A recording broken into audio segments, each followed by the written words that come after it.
أحدا.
Alhamdulillahi Rabbil Alamin, wassalatu wassalam ala asyrafil anbiya wal mursalin Sayyidina Muhammadin wa ala alihi wa sahbihi ajma'in.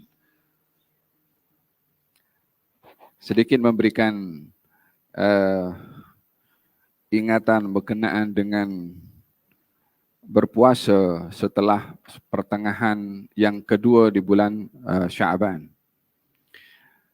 Mengingat akan satu hadis Nabi Muhammad SAW yang hadis itu menjadi rujukan dalam mazhab Imam Syafi'i sehingga dijadikan dasar hukum bagi mazhab Imam Syafi'i yang berpendapat bahawa bila sudah masuk pertengahan yang kedua di bulan Sya'ban maka kamu jangan berpuasa. Larangan ini adalah larangan yang kuat, yakni imma bainal karaha wat tahrim, antara larangan itu makruh melakukannya atau haram. Berpuasa bila sudah masuk pertengahan yang kedua bulan Sya'ban. Dalam hadis Nabi Muhammad SAW, beliau bersabda, "Idzan tasafa Sya'ban fala tasumu." Kalau bulan Sya'ban sudah masuk pada pertengahan yang kedua, maka kamu jangan berpuasa. Larangan di sini larangan yang kuat. Maksud daripada jangan kamu berpuasa bila masuk pertengahan yang kedua adalah bila masuk hari ke-16 bulan Sya'ban. Oleh kerana 15-nya masih disunnahkan untuk berpuasa seperti hari ini. Seperti dalam hadis Nabi bersabda, "Idza kanat lailatun nisfi min Sya'ban faqumu lailaha wa sumu naharaha." Bila malam nisfu Sya'ban kamu hidupkan malam itu dengan ibadah dan siangnya kamu berpuasa, yakni 15 Sya'ban. Jadi 15 Sya'ban masih disunahkan untuk berpuasa seperti hari ini. Tapi yang dimaksudkan kalau sudah masuk pertengahan yang kedua bermula pada 16 Sya'ban yaitu hari esok. Maka fala tasumu, maka kamu jangan berpuasa. Yang dimaksudkan pada hadis ini yang menjadi pegangan dalam mazhab Imam Syafi'i adalah larangan berpuasa bagi orang tertentu sahaja, bukan bagi semua orang. Artinya, orang yang ada hutang puasa dan belum terbayar daripada tahun yang lalu sehingga masuk bulan Sya'ban dan masuk kepada pertengahan yang kedua, maka dalam hal ini orang yang ada hutang puasa tahun lepas kalau belum dibayar, wajib untuk mengqadanya walaupun sudah masuk pertengahan yang kedua daripada bulan Sya'ban disebabkan oleh kerana mengqada yang wajib adalah wajib. Atau seseorang yang dia bernazar untuk berpuasa lalu belum tertunai nazarnya, menunaikan nazar wajib. Bila orang bernazar untuk berpuasa, maka puasanya menjadi wajib karena nazarnya. Bila tak tertunai puasa nazar itu sehingga masuk pertengahan yang kedua bulan Sya'ban, maka hendaklah dia dibolehkan untuk berpuasa nazar disebabkan oleh kerana menunaikannya wajib. Yang ketiga, diperbolehkan berpuasa pada pertengahan yang kedua daripada 16 Sya'ban bagi orang yang dia mempunyai kebiasaan berpuasa sebelum-sebelumnya. Baik itu kebiasaan berpuasa Isnin dan Khamis. Orang istiqamah berpuasa Isnin dan Khamis. Baik itu di bulan Sya'ban atau di luar bulan Sya'ban. Maka orang yang seperti ini diperbolehkan untuk berpuasa walaupun sudah masuk pada pertengahan yang kedua karena memulai puasa itu daripada sebelum pertengahan yang kedua daripada bulan Sya'ban, ikut rutinnya, maka diperbolehkan. Atau seseorang yang dia memang berpuasa daripada awal bulan Sya'ban dan ingin sambung sampai akhirnya, maka yang demikian ini diperbolehkan untuk berpuasa walaupun sudah masuk pertengahan yang kedua daripada bulan Sya'ban. Yang tak diperbolehkan adalah bila orang mula nak berpuasa pada pertengahan yang kedua bulan Sya'ban. Yakni hari ini tak puasa, esok baru nak start puasa. Yang ini tak boleh. Idzan tasafa Sya'ban fala tasumu. Kalau sudah masuk pertengahan yang kedua bulan Sya'ban, maka kamu jangan berpuasa. Jadi yang masih ada hutang puasa, mungkin daripada yang ada hutang, yang sakit, ataupun mungkin kaum wanita yang belum bayar lagi karena datang bulan atau nifas, hendaklah segera membayarnya sebelum datang bulan Ramadan yang akan datang. Kerana menunda qada puasa sampai Ramadan yang akan datang tanpa ada keuzuran, penundaan itu haram. Dosa, walaupun dia wajib untuk mengqada, walaupun dia ganti juga. Tapi menundanya itu dosa kalau tak ada sebab, tak ada uzur. Lebih daripada itu, orang yang dia tertinggal puasa tahun lepas sampai datang tahun yang akan datang belum diqadha, dia wajib qadha dan bayar setiap hari daripada bilangan yang diganti puasa itu 1 mud, 1 cupak untuk diberikan kepada fakir miskin. Selain daripada qadhanya, bayar sedekah makanan atau beras diberikan kepada fakir miskin 1 hari 1 mud atau 600 gram. Ini lebih kurang yang perlu saya ingatkan untuk mengenai puasa di pertengahan yang kedua di bulan Sya'ban.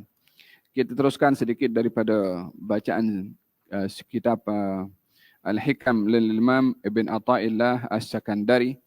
Katanya qala radhiyallahu anhu, La tata'adda niyatu himmatika ila ghairihi fal karimu la tatakhattahu al-amal. La tata'adda niyatu himmatika ila ghairihi fal karimu la tatakhattahu al-amalu. Jangan engkau palingkan niat harapanmu selainnya, yakni pada selain Allah. Karena yang maha mulia, yaitu Allah, tidak akan dilampaui oleh harapan. Tidak akan didahului oleh harapan, oleh permintaan. Pada bait yang kedua atau pada ayat yang kedua, Allah tidak dilalui oleh harapan seseorang. Artinya, tidaklah harapan orang itu melebihi daripada kemampuan Allah untuk memberi. Tidaklah permintaan orang itu mengurangkan kekayaan yang ada pada Allah. Tidaklah permintaan orang itu sebesar apapun lebih besar daripada kekayaan Allah. Itu yang kedua. Yang pertama adalah larangan untuk menumpukan harapan kita pada selain Allah Subhanahu wa taala. Kalau meminta, minta kepada Allah. Kata-kata ini diambil daripada firman Allah Subhanahu wa taala ketika baginda Rasulullah ditanya oleh salah seorang sahabat, "Ya Rasulullah, adakah Tuhan ini jauh sehingga aku mesti panggil, atau Tuhan ini dekat sehingga aku boleh cakap senyap-senyap dan dia dengar kalau aku minta?" Dia bertanya tentang keberadaan Allah itu di mana. Kalau jauh saya angkat suara supaya Allah boleh dengar. Kalau dekat saya tak perlu angkat suara. Soalan ini mungkin bagi si yang menyoal mungkin penting bagi dia. Dia ingin tahu sejauh mana cara dia berdoa kepada Allah Subhanahu wa taala.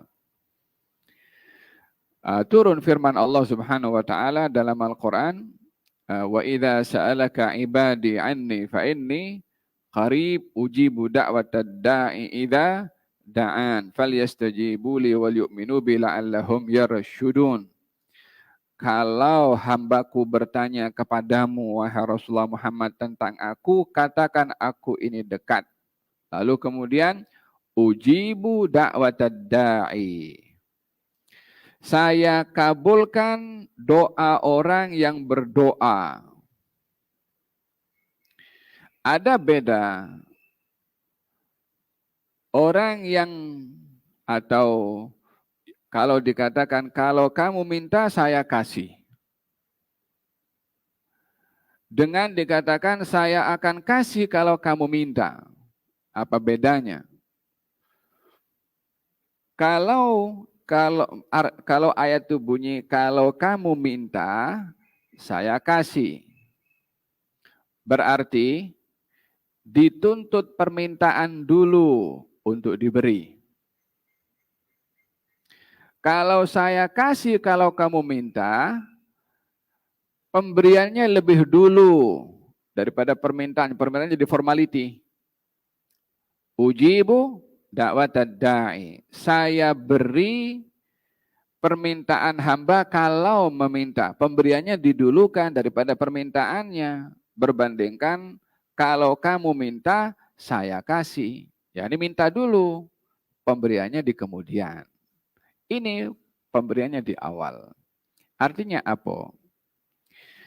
Wahai hambaku, kamu jangan berpikir sebesar mana permintaan yang kamu minta. Dan kalau orang bagi tahu, aku bagi apa saja yang kamu minta. Artinya orang itu yang kata macam itu, punya atau tak punya. Kalau dia tak punya, macam mana nak offer aku bagi apa saja yang kamu minta. Nah, jadi omong kosong. Kalau Allah yang bagi tahu, aku bagi, aku beri kalau hamba itu berdoa. Bermana apa? Yang dimiliki oleh Allah itu lebih daripada apa yang diminta oleh itu manusia. yang dipunyai oleh Allah lebih besar daripada apa yang diminta dan dirayu oleh manusia. Oleh sebab itu, di dalam bahasa Arab ini ada sifat namanya sifat pemurah, Al-Karim. Namanya Al-Karim. Apa itu Al-Karim? Dan itu nama Allah juga. Kata Al-Imam Junaid ibn Muhammad. Al-Junaid ibn Muhammad. Katanya, Al-Karim man lam yuhawwijka ila mas'alatih. Pemurah itu orang yang datang meminta tak lagi jadi perlu untuk meminta. Yakni pemberiannya menyebabkan dia bukan lagi layak untuk meminta. Pemberian ini adalah datang daripada orang yang memiliki sifat karam, pemurah. Orang minta 10 ringgit dibagi 100 ringgit. Orang perlu 10 ringgit dibagi 10 ringgit. Orang perlu 10 ringgit dibagi 9 ringgit. Yang memberi 9 kurang daripada keperluan. Yang memberi 10 cukup dengan keperluan. Yang membagi 100 karim. Dah tak perlu lagi dah. Perlunya 10, dia ada ekstra 90. Jadi Al-Karim, orang yang pemurah itu, kalau memberi, yang diberi tak perlu lagi minta kepada orang lain. Itu Karim. Allah Subhanahu wa ta'ala, salah satu sifatnya Al-Karim.